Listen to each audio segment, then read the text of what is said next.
Disclaimer: this story contains mature themes intended for adult viewers. Viewer discretion is advised. I shouldn't have crossed the room. I knew that the second our eyes locked, the second the air shifted and the silence thickened, something fragile between us would snap.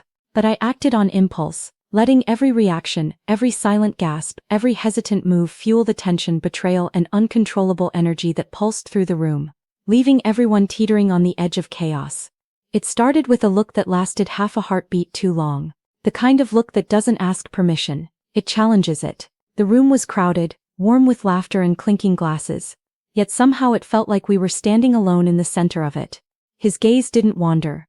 It held mine with a quiet intensity, unreadable but undeniable. I felt it like a touch before there ever was one. We had all agreed to keep things simple, friendly, safe. We were adults, rational, composed, in control of our choices. But chemistry doesn't care about agreements. It hums beneath the surface, subtle and dangerous. It lingers in the space between fingertips that almost brush. It hides in shared glances when no one else is looking. When he stepped closer, it wasn't dramatic, it was measured, careful.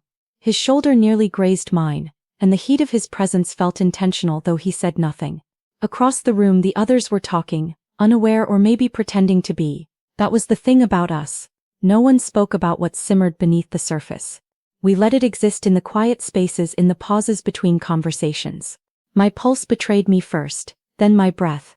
I told myself to step back, to remember loyalty, boundaries, consequences. But there's something about being seen, truly seen, that unravels your defenses. His expression softened just slightly, as if he sensed the storm building behind my composed exterior. A silent question passed between us. A dangerous one. I don't know who moved first. Maybe we both did. My hand brushed his wrist, accidental in appearance, deliberate in intention. The contact was brief, but it sent a current through me. Not loud, not dramatic, just enough to shift the atmosphere from safe to charged. His reaction was subtle, a tightening of his jaw, a slow inhale, but I noticed everything. Across the room I felt the weight of another gaze. Observing, calculating, waiting. That was the real tension. Not just the spark between us, but the awareness that we were not alone in it. There were histories in that room, promises, unspoken resentments, curiosities that had been buried under polite smiles and careful conversations. Tonight those carefully stacked boundaries felt like they were beginning to tilt. I shouldn't, I whispered, though I wasn't sure if I meant the touch, the look, or the way my body leaned toward him instead of away. He didn't answer. He didn't need to. The silence grew louder, the air heavier. Every movement felt amplified, the slow turn of my head, the brush of fabric against skin, the way his fingers flexed at his side as if holding himself back required effort. Impulse is a dangerous thing. It disguises itself as honesty, as bravery, as desire finally acknowledged. And in that moment, standing on the edge of something irreversible, I chose not to step away. Because sometimes chaos doesn't explode all at once. Sometimes it begins with a single breath shared too closely, and the realization that everyone in the room feels it coming. And when the first boundary finally breaks, there's no telling who will be the one to lose control. The room seemed to shrink around us. Every laugh, every clink of glass faded into background noise, leaving only the rhythm of our proximity and the tension that thickened the air between us. I could feel him there without looking, a heat that settled behind my shoulder blades, a presence that demanded attention even in the crowded space.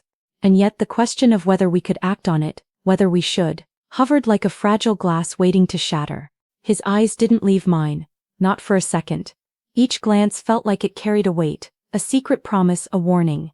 There was so much unsaid, so much that our bodies conveyed without a word. A slight tilt of his head, the way his fingers flexed ever so slightly, the brief, almost accidental brush of his hand against mine. When he adjusted his sleeve, all of it a language we both understood too well.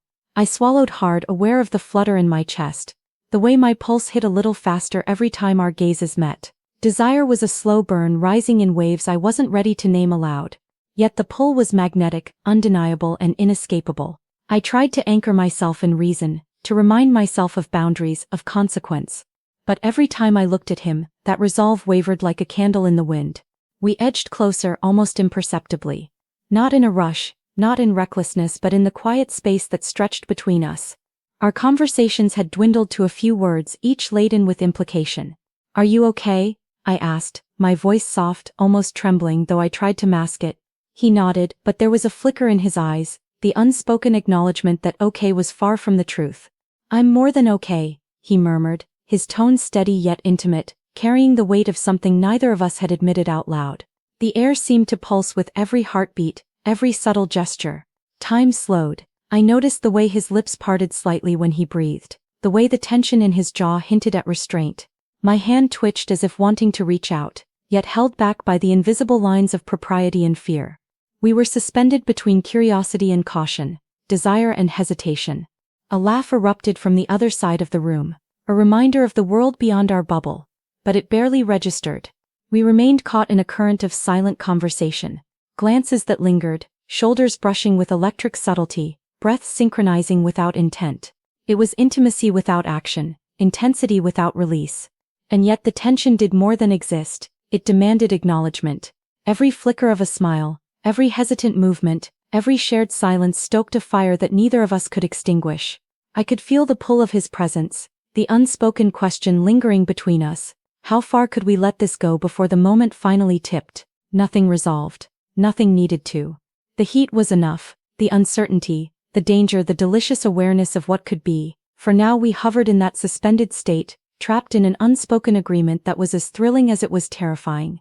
It was the kind of moment that could change everything, and yet we both knew that it had to wait. The warmth between us had grown heavier, almost tangible, but so did the invisible walls we carried.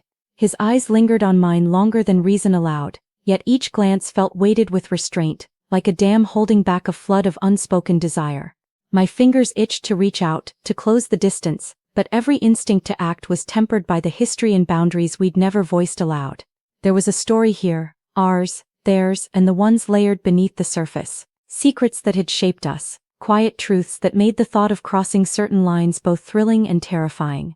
I could sense him thinking the same, reading my hesitation with an intimacy that was almost painful. The air was thick with what we weren't saying, with all the confessions that hovered between us, suspended in a delicate tension neither dared to release. He leaned slightly closer, just enough that our arms nearly brushed, and I felt that spark, brief, electric, undeniable. My breath caught and I wanted to hold the moment, savor it, but reason reminded me of the weight of what was unsaid. Not because I didn't want him, not because he didn't want me, but because wanting too much too fast could destroy the fragile balance we'd maintained. A laugh echoed from across the room, jolting us back to the edges of reality. My gaze shifted for a moment, only to find his following mine, his expression unreadable yet loaded with emotion. There was a longing there, yes, but also caution.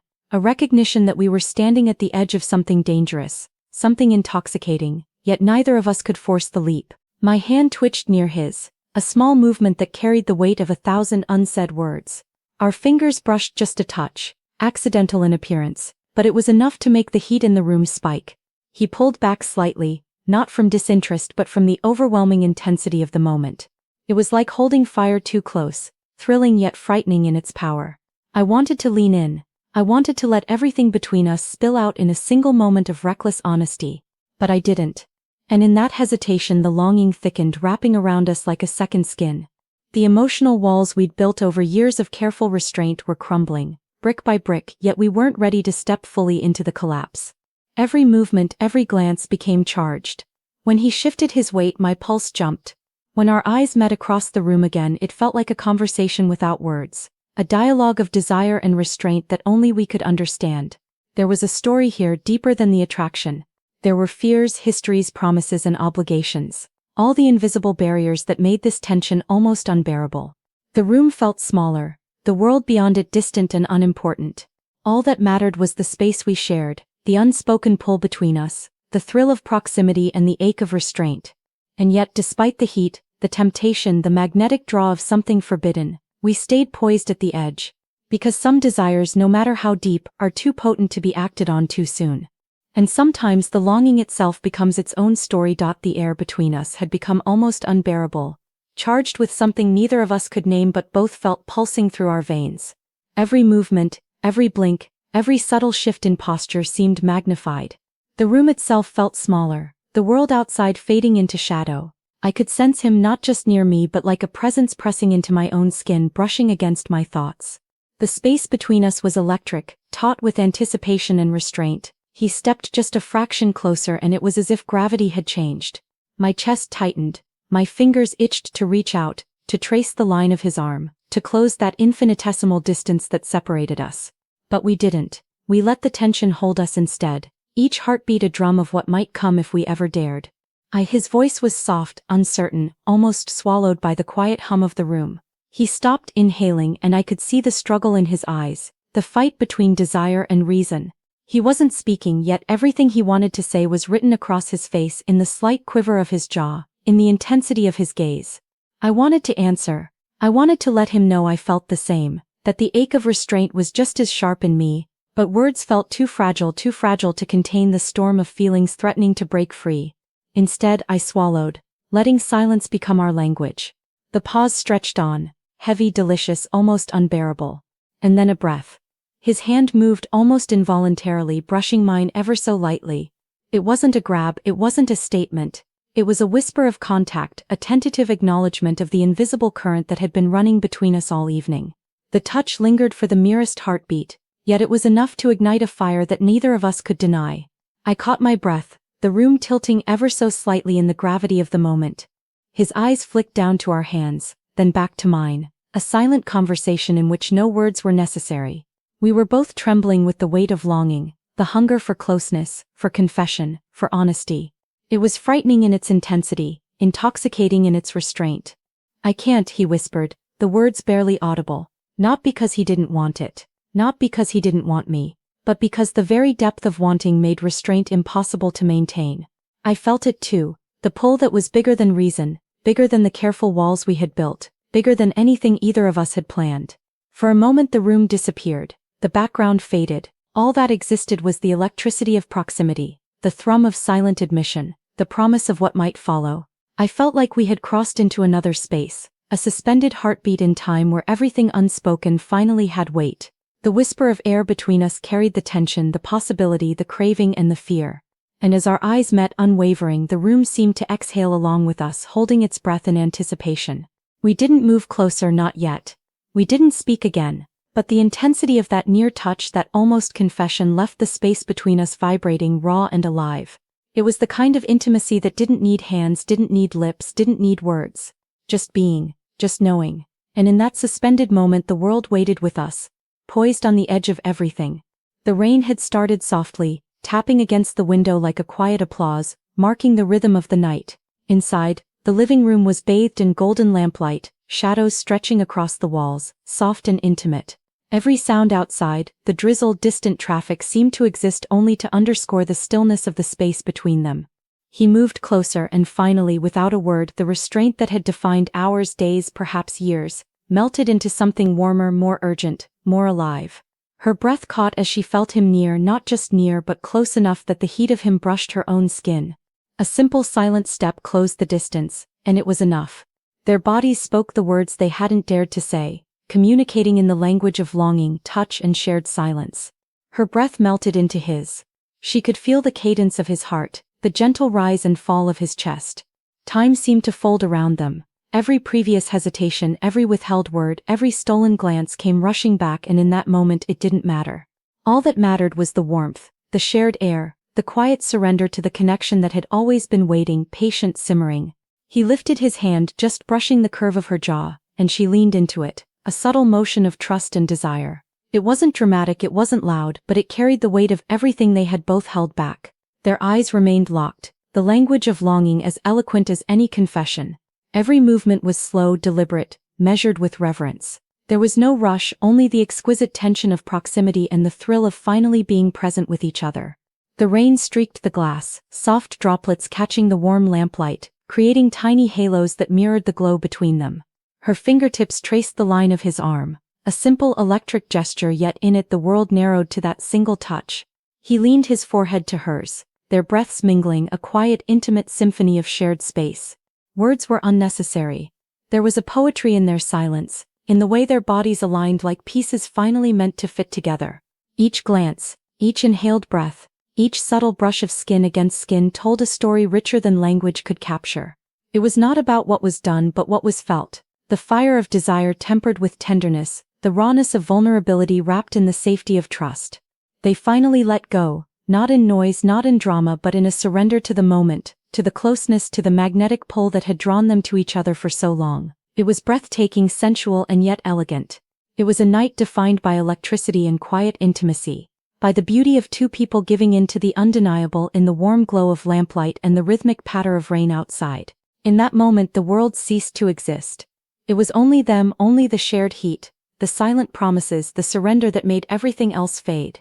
It was exquisite. The afternoon sun had softened, spilling golden light across the quiet apartment. The air was warm, heavy with the remnants of last night, not just the rain from earlier but the unspoken confessions. The tension finally released, the emotions that had settled like dust in every corner. They sat together on the couch, shoulders brushing, fingers entwined lightly, savoring the stillness that followed the storm. No words were necessary. The room was filled with everything they had felt, all the moments of restraint, longing, and near touches. His forehead rested gently against hers, a quiet anchor, a simple gesture that carried the weight of hours, of shared glances, of breathless pauses. Her eyes closed and she let herself sink into the warmth, into the sense of safety that had been missing before. It wasn't about passion or urgency anymore, it was about presence, and about choosing each other in the quiet, slow rhythm of the afternoon. They had no grand declarations, no promises that needed to be spoken aloud. The closeness itself said everything. Every tiny motion, the tilt of a head, the brush of a palm along an arm, the small squeeze of fingers, communicated devotion, understanding, and acceptance. It was soft, deliberate, and lasting. In the echo of their shared moments, the world outside no longer mattered. She rested her head against his shoulder, breathing in the faint scent that had always drawn her near, and he pressed a gentle kiss to her temple. It was a kiss of reassurance, of peace, of acknowledgement that what had happened between them was real, yet safe, and that whatever came next would be shaped by choice, not impulse. They were no longer suspended between desire and restraint. They were grounded, together, in quiet intimacy.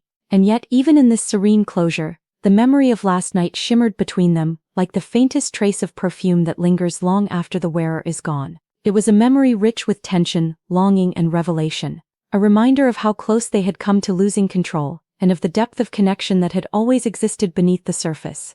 It left them both changed, richer, more aware of what they truly wanted, and of the courage it took to finally allow themselves to feel it. The room remained still, sun catching on the soft edges of the furniture, on the faint smiles that curved their lips, on the subtle warmth of skin pressed against skin. The world beyond could wait.